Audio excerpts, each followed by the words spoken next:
નસવાડી તાલુકાના દુગદા ગામમાં આદિવાસી વિભાગની બેદરકારીના કારણે 60 જેટલા વિદ્યાર્થીઓનું શિક્ષણ જોખમમાં મુકાયું છે। પછાત વર્ગ સેવા મંડળ દ્વારા સંચાલિત છાત્રાલયને આદિજાતિ વિભાગે ₹16 લાખની ચૂકવણી ન કરતા સંચાલકોએ આ બાળકોને અધવચ્ચેથી જ ઘરે મોકલી દેવાનો આદેશ આપ્યો। જે આદિવાસી પરિવારો મજૂરી માટે કાઠિયાવાડ ગયા છે તેમના બાળકો રજડી પડ્યા છે। અડધું વર્ષ શિક્ષણ કાર્ય પૂર્ણ થયા બાદ આ રીતે બાળકોને છાત્રાલયમાંથી હાંકી કાઢવા એ આદિજાતિ વિભાગની ઘોર નિષ્ફળતા છે। આદિવાસી સમાજ રોષે ભરાયો છે અને જો તાત્કાલિક કોઈ ઉકેલ નહીં આવે તો જલદ આંદોલનની પણ ચીમકી ઉચ્ચારી છે। દુગદા ગામની આશ્રમ શાળા 1966 થી ચાલુ છે।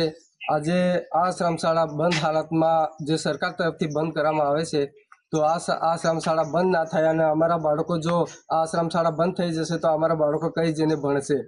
જો હવે અમારે સરકારશ્રીને નમ્ર વિનંતી છે કે અમારે આશ્રમ શાળા બંધ ના થવું જોઈએ।